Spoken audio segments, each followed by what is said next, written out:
अनुच्छेद 370 पर केंद्रीय मंत्री जितेंद्र सिंह के बयान पर घमासान। उमर अब्दुल्ला बोले 370 हटा तो जम्मू कश्मीर नहीं रहेगा भारत का हिस्सा। जितेंद्र सिंह के बयान को लेकर जम्मू में मचा घमासान। नेशनल कॉन्फ्रेंस ने की कोर ग्रुप की बैठक। जितेंद्र सिंह के बयान को जम्मू कश्मीर के मुख्यमंत्री उमर अब्दुल्ला ने बताया गैर जिम्मेदाराना। कहा भारत और कश्मीर के बीच संवैधानिक कड़ी है धारा 370 के सोच समझ के इसमें अगला कदम ले लीजिए, क्योंकि इसमें खतरा बहुत ज्यादा है और फायदे बहुत कम। पीएमओ मंत्री जितेंद्र सिंह ने मंत्री बनने के पहले ही दिन दिया था बयान। कहा था अनुच्छेद 370 हटाने पर होगी बातचीत।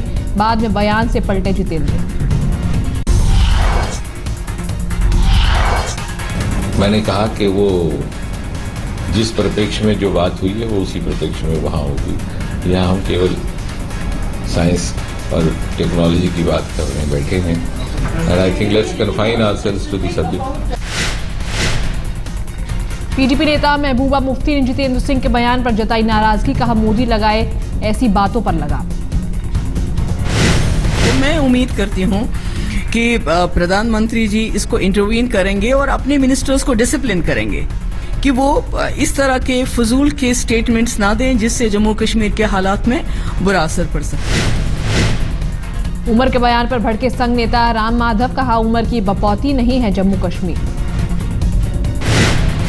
राम माधव ने ट्वीट कर कहा अनुच्छेद 370 रहे ना रहे लेकिन भारत का अभिन्न अंग रहेगा जम्मू कश्मीर।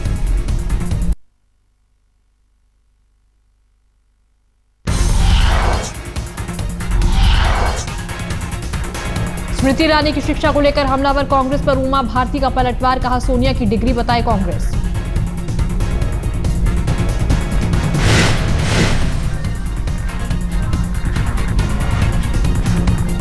क्वालिफिकेशंस क्या हैं, पहले कांग्रेस के लोग उनका सर्टिफिकेट दिखाएं कि वो कितनी पढ़ी, कहाँ पढ़ी, किस प्रकार से पढ़ी, पढ़ाई का प्रकार क्या था। इसके बाद वो स्मृति ईरानी के बारे में सवाल कर पाएंगे। तो उमा ने पूछा सोनिया बताए अपनी योग्यता या फिर कांग्रेसियों को चुप कराए सोनिया।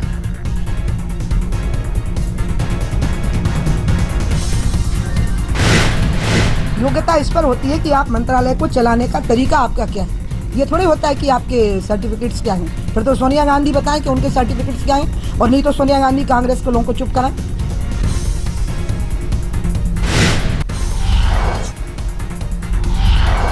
मानव संसाधन विकास मंत्री स्मृति ईरानी पर अजय माकन की टिप्पणी पर भड़की बीजेपी। रविशंकर प्रसाद ने कहा दुर्भाग्यपूर्ण बयान।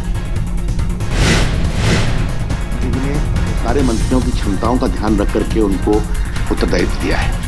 अगर कांग्रेस की ओर से ये टिप्पणी आई है तो मैं कहूंगा बहुत दुर्भाग्यपूर्ण है। ये भी विडंबना विचित्र है कि खुद अपने डिक्लेरेशन में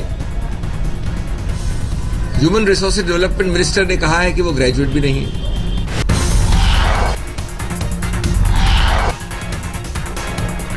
नवाज शरीफ और मोदी की मुलाकात पर बोली विदेश मंत्री सुषमा स्वराज। कहा बम धमाकों की आवाज के बीच नहीं हो सकती सफल बातचीत।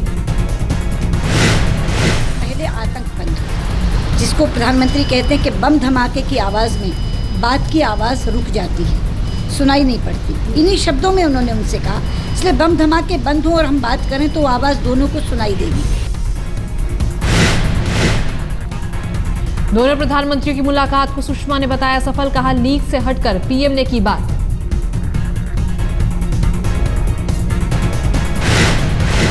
टॉक्स हुई, मैं उनको बहुत सफल टॉक्स की संज्ञा इस मायने में देती हूँ कि प्रधानमंत्री जी ने लीक से हटकर उनसे बात की। सुषमा स्वराज ने कहा सार्क देशों की होनी चाहिए सार्थक भूमिका। दुनिया के सामने रखा जाना चाहिए सार्क टूरिज्म का एजेंडा।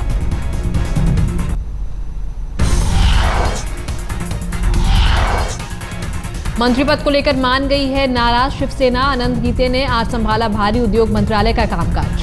कैसे लोग मोदी सरकार के दूसरे दिन वेंकैया नायडू सुबह सुबह पहुंचे मंत्रालय। परिवार संघ की पूजा, उसके बाद लिया मंत्रालय का चार्ज। कैबिनेट मंत्री अनंत कुमार ने उर्वरक और रसायन मंत्रालय का लिया चार्ज। कृषि मंत्री राधा मोहन सिंह, पीएमओ राज्य मंत्री जितेंद्र सिंह ने भी संभाला मंत्रालय।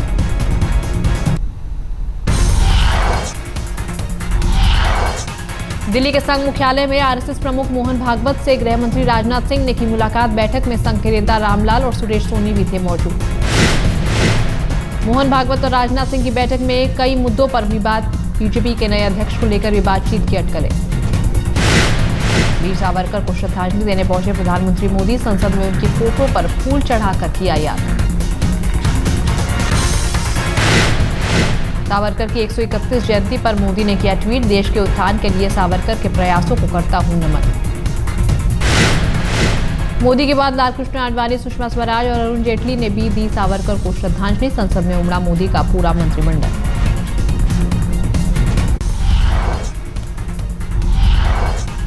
आज नरेंद्र मोदी की कैबिनेट की दूसरी बैठक तय की जाएगी। नई सरकार के पहले संसद सत्र की तारीख जून के पहले हफ्ते में शुरू हो सकता है। संसद का नया सत्र। स्पीकर के चुनाव के अलावा नए सांसदों को दिलवाई जाएगी शपथ।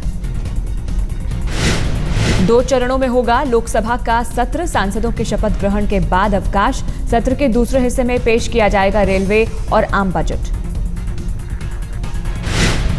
नरेंद्र मोदी सरकार की पहली कैबिनेट बैठक में बड़ा फैसला। विदेशों में जमा काला धन के लिए एसआईटी का गठन। जस्टिस एमबी शाह करेंगे एसआईटी की अध्यक्षता। वाइस प्रेसिडेंट भी सुप्रीम कोर्ट के पूर्व जज। मोदी मंत्रिमंडल में दिल्ली के इकलौते मंत्री हर्षवर्धन ने तय किया एजेंडा। कहा स्वास्थ्य को जन आंदोलन बनाएंगे। स्वास्थ्य मंत्री बनाए गए हैं डॉक्टर हर्षवर्धन। कल संभाला कामकाज। राजनीति में आने के लिए तैयार हैं किरण बेदी। सिस्टम की सफाई करना है मकसद। किरण बेदी ने कहा कि अगर बीजेपी की तरफ से मिलता है ऑफर तो वो स्वीकार करने के लिए है तैयार। मैंने इनकार नहीं किया इस बार। पहले मैंने कहा था कि मैं तैयार नहीं। पहले मन में पॉलिटिक्स था ही नहीं। अब पॉलिटिक्स एक देश सेवा के रूप में निकल आया मेरे मन में।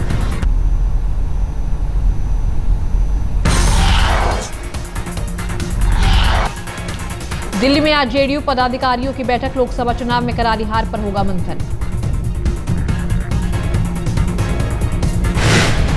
जेडीयू की बैठक की अध्यक्षता करेंगे पार्टी अध्यक्ष शरद यादव। महाराष्ट्र, हरियाणा, बिहार और झारखंड विधानसभा चुनावों की बनेगी रणनीति।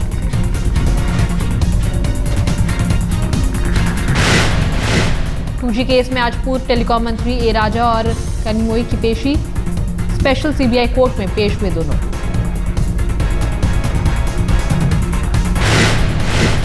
रॉबर्ट वाड्रा के जमीन सौदों में कथित धांधली के खिलाफ जनहित याचिका पर आज दिल्ली हाईकोर्ट में सुनवाई। अर्जी में याचिकाकर्ता ने की है मामले की जांच की मांग।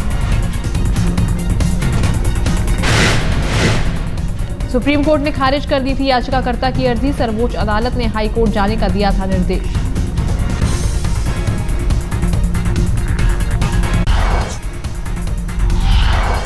जेल से रिहा हुए आम आदमी पार्टी के मुखिया केजरीवाल। गडकरी मानहानि केस के सिलसिले में न्यायिक हिरासत।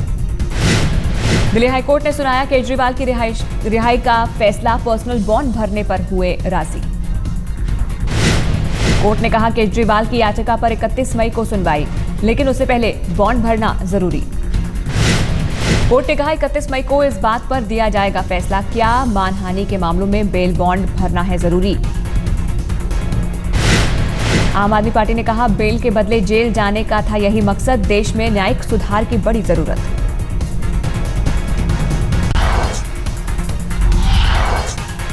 भारतीय वायुसेना का फाइटर एयरक्राफ्ट MiG-21 अनंतनाग जिले के बिजबिहारा में क्रैश। पायलट सौरभ रघुवंशी की मौत।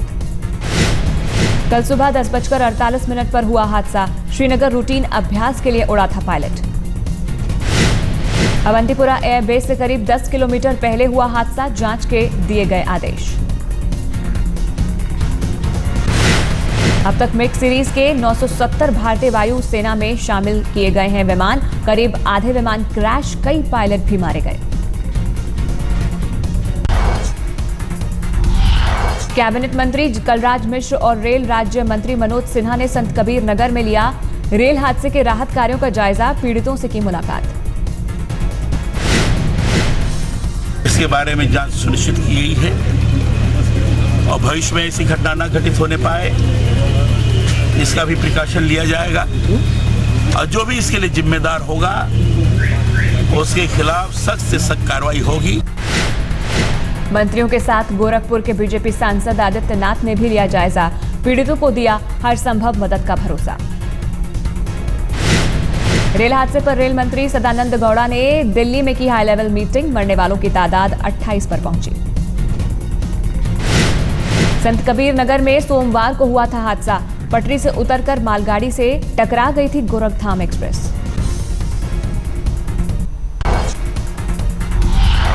मुंबई में कैंपा कोला सोसाइटी के 99 फ्लैट्स मालिकों की नई मुसीबत, बीएमसी ने दिया नोटिस। कैंपा कोला सोसाइटी की इमारतों की 35 मंजिलें हो चुकी हैं अवैध करार, 31 मई तक मिली थी मोहलत। ठाणे से सटे उल्लासनगर में एक लड़की की हत्या, आरोपी नौजवान ने की खुदकुशी। पुलिस के मुताबिक कहीं और हो रही थी लड़की की शादी, 1 जून को तय हुई थी तारीख।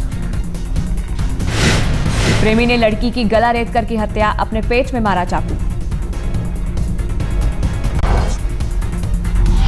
कर्नाटक एडीजीपी पी रविंद्रनाथ के खिलाफ केस दर्ज, एक महिला ने लगाया था मोबाइल से आपत्तिजनक तस्वीर खींचने का इल्जाम।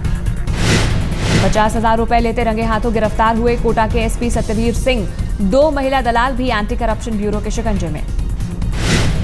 जमीन विवाद सुलझाने के लिए एसपी ने एक शख्स से मांगे थे 2 लाख, पीड़ित की शिकायत पर एसीबी ने जाल बिछाकर एसपी को रंगे हाथों पकड़ा।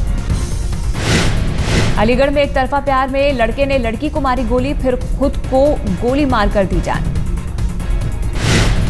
गोली लगने से लड़की की हालत गंभीर, लड़की के घर वालों ने किया दोनों के बीच किसी संबंध से इनकार। उत्तर पूर्वी दिल्ली के सीमापुरी में पत्नी की हत्या के आरोप में पति हिरासत में, 2 साल पहले हुई थी शादी। पड़ोसियों के मुताबिक पति पत्नी में हो रहा था झगड़ा, बुरी तरह घायल थी मंजू।